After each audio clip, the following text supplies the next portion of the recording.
आज विश्वविद्यालय है, हम लोग विश्वविद्यालय की कथा कहने जा रहे हैं। ध्यान पूर्वक सुनिए। जय विश्वदेव भगवान की जय। विष्णु भगवान की जय। ओम ब्रीम बृहस्पताय नमः। ओम ग्रा ग्री ग्रो श गुरुवे नमः। जय श्री विष्णु।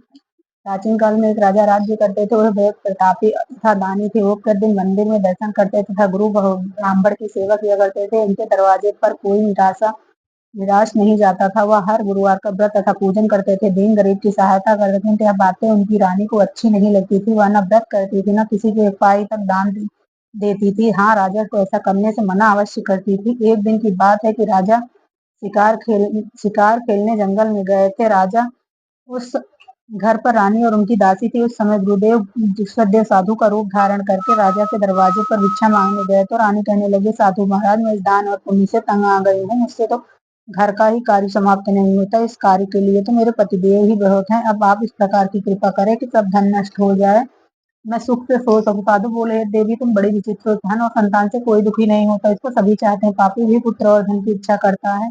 अगर आपके पास धन है तो भूखे मनुष्यों को भोजन एवं पानी के प्याले लगवाओ, ब्राह्मणों को दान दो, धर्मशालाएं, कुएं, तालाब, बागवाड़ी, बाग बगीचों आदि का निर्माण करवाओ। निर्धन मनुष्यों को कुंवारी कन्याओं का विवाह करवा को उनको अनेकों धर्मादिक कार्य को इस प्रकार के कर्मों से करने से तुम्हारा कुल और तुम्हारा नाम लोक प्रसिद्ध होकर अंत में स्वर्ग की प्राप्ति होगी। किंतु रानी इन बातों से खुशी न हुई। वह बोली, महाराज, मुझे ऐसे धन की आवश्यकता नहीं जिनको मैं अन्य मनुष्यों को दान दूं तथा जिसको रखने उठाने में मेरा समय बर्बाद हो। साधु ने कहा, देवी, यह तुम्हारी ऐसी इच्छा है तो मैं तुम्हें कहता हूँ ऐसे ही करो। इतवार के दिन घर को पोत कर अपने सिर के बालों को धोते हुए स्नान करना। राजा से कहना कि हजामत बनवाए, भोजन में मांस मदिरा आदि खाए, कपड़ा धोबी के यहाँ धुलने को दो। इस प्रकार 7 गुरुवार तक ही तुम्हारा सब धन नष्ट हो जाएगा। ऐसा कहकर साधु वहां से चले गए। रानी की साधु के बताए वचन के अनुसार वैसा ही किया। 3 विश्वविद्यालय बीते ही थी कि संपूर्ण धन नष्ट हो गया। भोजन के लिए दोनों समय भूखे तरसने लगे और संसार के सभी रोगों से घिर गए। तब राजा ने अपनी रानी की कहा, तुम यहीं पर रहो, मैं दूसरे देश जाता हूँ, क्योंकि यहाँ पर मुझे सभी जानते हैं, इसीलिए कोई कार्य भी नहीं कर सकता। ऐसा कह राजा प्रदेश चला गया। वहां जंगल से लकड़ी काटकर शहर में बेचकर जीवन व्यतीत करने लगा। इधर राजा के घर रानी और दासी भारी दुख हो गई। वो किसी दिन बिना भोजन के ही जल पीकर रह जाती। एक बार जब रानी और दासी को 7 रोज बिना भोजन के व्यतीत हो गया, तब रानी ने अपनी दासी से कहा, हे दासी, यहाँ पास के ही नगर में मेरी बहन रहती है। वह बड़ी धनवान है, तो उसके पास जा वहां से 5 सेर बेझर मांग ला, जिससे कुछ समय के लिए गुजारा हो जाए। रानी की आज्ञा मानकर दासी उसकी बहन के पास गई। रानी के बहन उस समय पूजा कर रही थी। रोज बृहस्पतिवार का दिन था। जब दासी ने रानी की बहन को देखा तो उससे बोली, हे रानी, मुझे तुम्हारी बहन ने भेजा था, मेरे लिए 5 सेर बेचकर दे। दासी ने अनेक बार रानी कुछ उत्तर नहीं दिया, क्योंकि उस समय विश्वविद्वार की व्रत की कथा सुन रही थी। तब दासी ने उत्तर नहीं मिला तो वह बहुत दुखी हुई और क्रोध भी आया। घर लौटकर अपने गांव में रानी के पास आकर बोली, हे रानी, तुम्हारी बहन छोटे मनुष्यों से बात नहीं करती। जब मैंने उनसे बार बार कहा तो उसने किसी प्रकार का उत्तर नहीं दिया। मैं लौटकर चली गई। रानी बोली, दासी, इसमें उसका कोई दोष नहीं। जब बुरे दिन आते हैं तो कोई सहारा नहीं देता। अच्छे बुरे का पता आपत्ति काल में ही लगता है। जैसे ईश्वर की इच्छा होगी वही होगा। यह सब हमारे भाग्य का दोष है। उधर उस रानी ने देखा कि मेरी बहन की राशि आई थी, पर मैं उससे नहीं बोली। इससे वह बहुत दुखी हुई होगी। यह सोचकर कथा को सुनकर भगवान का पूजन समाप्त करके वह रानी बहन अपनी बहन के घर चली गई और अपनी बहन से कहने लगी कि बहन, मैं बृहस्पतिवार का व्रत कर रही थी, तुम्हारी दासी गई, परंतु जब तक कथा होती है तब तक बहन न उठते हैं और न बोलते हैं, इसलिए मैं न बोली। कहो, दासी क्यों गई थी? रानी बोली, बहन, हमारे यहाँ खाना नहीं, इसलिए मैंने दासी को तुम्हारे पास 5 सेर बेचन लेने भेजी थी। रानी बोली, देखो, विश्व भगवान ने हमको सबको सभी की मनोकामना पूर्ण करते हैं। देखो, शायद हमारे घर में भी अनाज रखा। इस प्रकार के वचन बहन की वचन सुनकर राजूना तो घर के अंदर गई और उसने उससे एक घड़ा बेजर का भरा मिल गया। अब तो रानी और दासी बहुत ही प्रसन्न हुई। तब दासी कहने लगे, देखो, ऐसे हमको जब भोजन नहीं मिलता तो हम रोज ही व्रत करते हैं। अगर इनसे व्रत की विधि और कथा पूछ ली जाए तो इससे भी हम करेंगे। तब बहन ने पूछा कि विश्वोत्तर की व्रत की कहानी क्या है और यह व्रत कैसे करना चाहिए। तब उसकी बहन ने कहा, गुरु के व्रत की चना की दाल से, गुड़ के मुनक्का से, विष्णु भगवान के केले के जड़ में पूजन करें तथा दीपक जलाएं, पीला भोजन करें,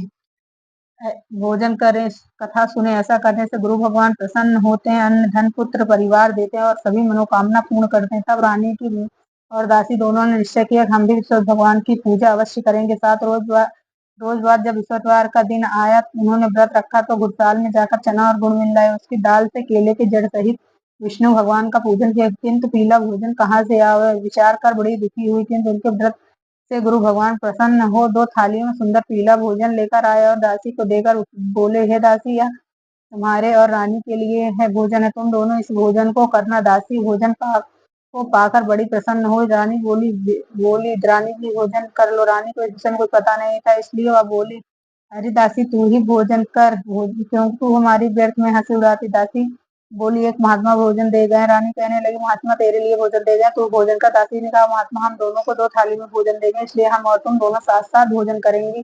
इस प्रकार रानी और दासी दोनों ने गुरु भगवान को नमस्कार करके भोजन किया। अब तो वह हर बृहस्पतिवार को गुरु भगवान का व्रत और विष्णु पूजन करने लगी। ईश्वर भगवान की कृपा से फिर रानी और दासी के पास काफी धन एकत्रित हो गए। रानी फिर उसी प्रकार आलस्य करने लगी। तब दासी बोली, देखो बहन, तुम पहले पहले इस प्रकार का आलस्य किया करती थी, तुम्हें धन रखने में कष्ट होता था, इस कारण सभी धन नष्ट हो गया है। अब गुरु भगवान की कृपा से पुनः धन प्राप्त हुआ है, तो फिर तुम्हें आलस्य होता है। बड़ी मुसीबतों के बाद हमने यह धन पाया, इसलिए हमें दान पुण्य करना, भूखे मनुष्यों को भोजन कराना, प्याले लगवाना, ब्राह्मणों को दान देना, कुएं तालाब बागवाड़ी आदि का निर्माण करवाना, मंदिर पाठशाला बनाकर दान देना चाहिए। कुंवारी कन्याओं का विवाह करा के धन को अच्छे कार्यों में खर्च कर लो, जिससे तुम्हारा और तुम्हारे कुल का यश फैलकर तुम्हें स्वर्ग प्राप्त होगा तथा तुम्हारे पितर प्रसन्न होंगे। रानी ने इस प्रकार के सभी कार्य करना आरंभ कर दिया, जिससे उसका काफी यश फैलने लगा। इधर राजा प्रदेश में जाकर दुखी रहने लगा। प्रतिदिन जंगल से लकड़ी बीनकर लाता और उन्हें शहर में बेचकर अपने दुखी जीवन को बड़ी कठिनाई से व्यतीत करता।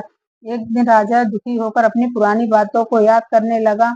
उस समय जंगल में विश्वदेव एक साधु का रूप धारण कर आ गए और राजा के पास आकर बोले, हे लकड़हारे, तुम इस सुनसान जंगल में किस चिंता में बैठे हो, तुम मुझको बतलाओ। यह सुनकर राजा के नेत्रों में पानी भर आया और साधु की वंदना कर बोले, प्रभु आप सब कुछ जानने वाले। इतना कहकर साधु ने अपनी संपूर्ण कथा बतला दी।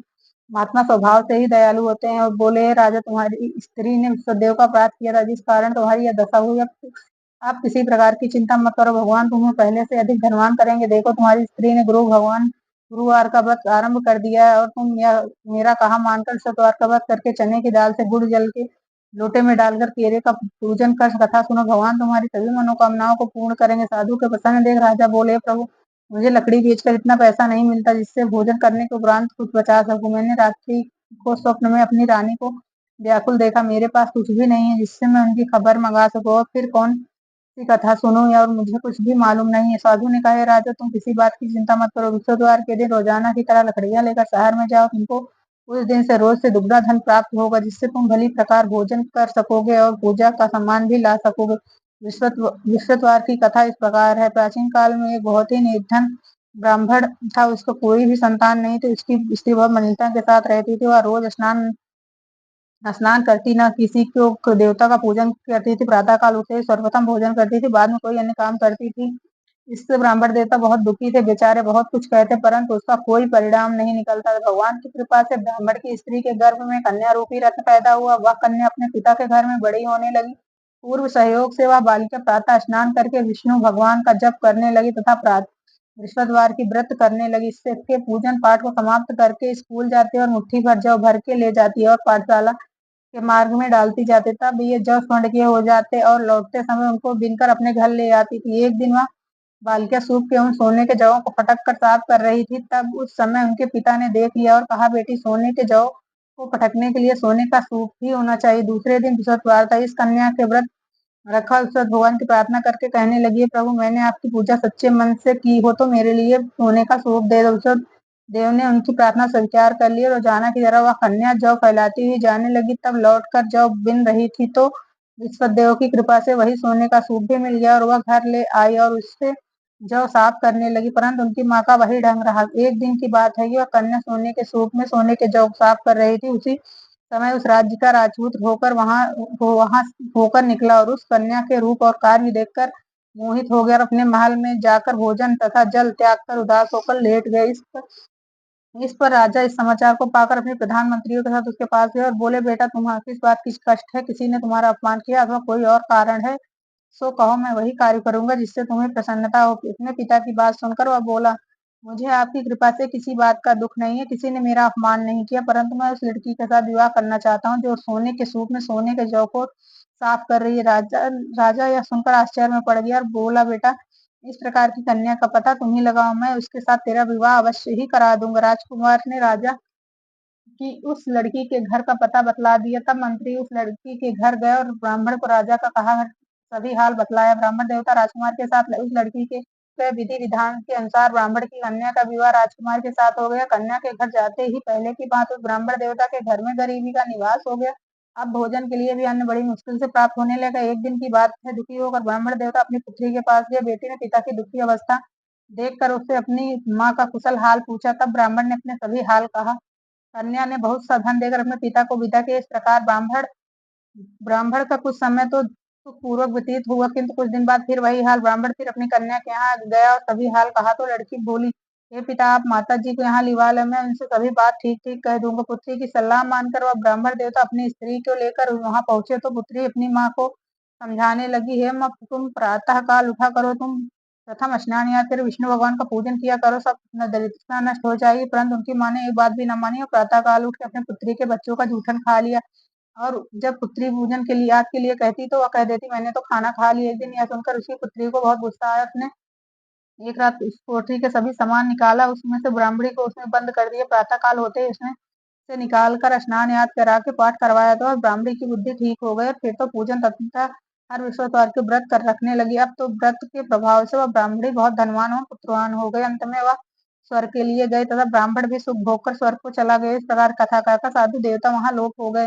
धीरे धीरे समय व्यतीत होने पर विश्ववार का दिन आया। राजा जंगल से लकड़ियां काट कर बेचने गया। उसे उस दिन से अधिक पैसा मिला। राजा ने चना गुड़ आदि लाकर विष्णु भगवान का व्रत किया। इसकी सभी कठिनाइयां दूर होने लगी। परंतु जब दोबारा विश्ववार का दिन आया तो व्रत करना भूल गया। इसी कारण विष्णु भगवान नाराज हो गए। संयोग से तभी उस नगर के राजा ने विशाल यज्ञ का आयोजन किया और बाहर में यह घोषणा करा दी कि कोई भी मनुष्य अपने यहाँ भोजन न बनाओ, न अग्नि जलाओ। जनता सभी हमारे यहाँ भोजन करने आए, यह आज्ञा को न मानिएगा उसको फांसी की सजा दी जाएगी। इस प्रकार की घोषणा संपूर्ण नगर में करा दी गई। राजा की आज्ञा अनुसार शहर के सभी लोग भोजन करने गए, लेकिन लकड़हारा कुछ देर में पहुंचा, इसलिए राजा उसको स्वयं अपने महल में लिवा कर ले गए और ले जाकर भोजन करा रहे थे तो रानी की दृष्टि उस खूंटी पर पड़ी जिस पर उनका हार लटका हुआ था, वह दिखाई नहीं दिया।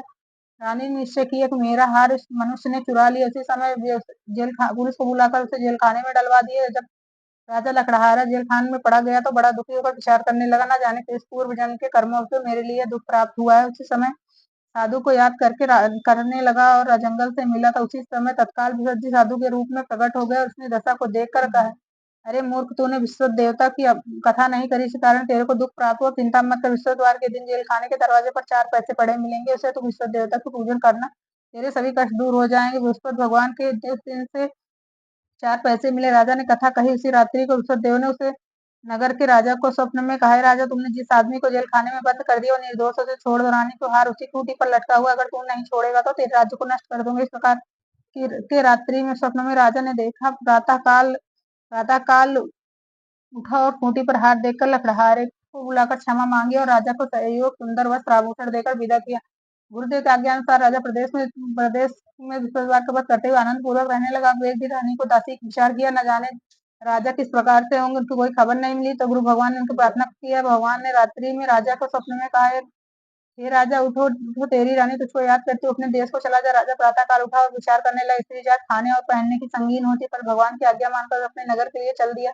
राजा जब नगर के निकट पहुंचा तो बड़ा आश्चर्य हुआ। नगर में पहले से अधिक बाग, तालाब, कुएं, बहुत सी धर्मशालाएं, मंदिर आदि बन गए थे। राजा ने पूछा, यह सब किसके हैं बाग और धन? सब नगर के लोग कहते कि यह रानी और बांदी के हैं। तो राजा को और भी आश्चर्य हुआ था, गुस्सा भी आया। तब रानी ने यह खबर सुनी कि राजा आ रहे हैं तो उन्होंने बांदी से कहा, हे दासी, देखो, राजा हमको कितनी बुरी हालत में छोड़ गए थे, हमारी ऐसी हालत देखकर कहीं लौट न जाए, इसलिए तू दरवाजे पर खड़ी हो जा। और आज्ञा अनुसार दासी दरवाजे पर खड़ी हो गई। जब राजा आया तो उन्हें लिवा लाया। तब राजा ने क्रोध करके अपनी तलवार निकाल पूछने लगा, बताओ, यह धन तुम्हें कैसे प्राप्त हुआ? तब रानी ने कहा, हमें यह धन विश्वत जी के व्रत के प्रभाव से प्राप्त हुआ है। यह सुनकर राजा ने निश्चय किया कि 7 रोजगार तो सभी विश्व देव का पूजन करते हैं, परंतु मैं रोजाना दिन में 3 बार कथा कहूंगा और रोज व्रत किया करूंगा। अब हर समय राजा दुपट्टे में चने की दाल बांधी रहते, दिन में 3 बार कथा कहते। एक दिन राजा ने विचार किया, चलो अपनी बहन के यहाँ हो आए।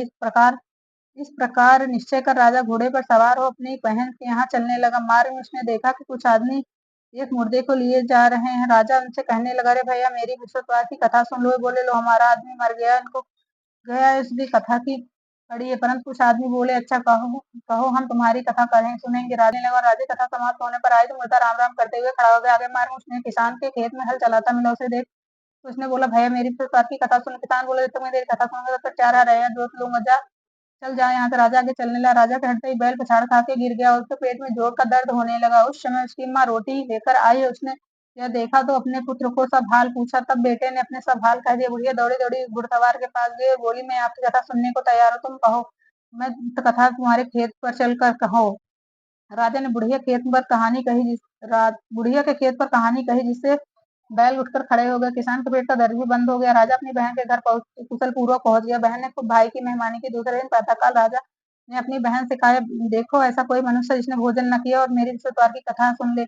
भगवान बहन बोली, भैया यह देश ऐसा स्वर्ग था, यहाँ सभी लोग भोजन करते हैं। अगर कोई पड़ोस में है तो मैं देख कर आऊं। ऐसा कहकर वह देखने चली गई, पर कोई व्यक्ति बिना भोजन के नहीं मिला। केवल एक कुम्हार मिला जिसका लड़का बीमार था। उसके यहाँ 3 रोज से किसी ने भोजन नहीं किया था। तब रानी ने अपने भाई के साथ कथा कही, जिससे सुनकर कुम्हार का लड़का ठीक हो गया और अब तो राजा की प्रशंसा होने लगी। एक दिन राजा अपनी बहन से कहा, बहन हम अपने घर के जाएंगे, तुम भी तैयार हो जाओ। यह बात बहन ने अपनी सास से कही। सास बोली, तेरे भाई की कोई संतान नहीं है, तू बिना बच्चों को जाना। बहन ने भाई से यह सब बातें कही।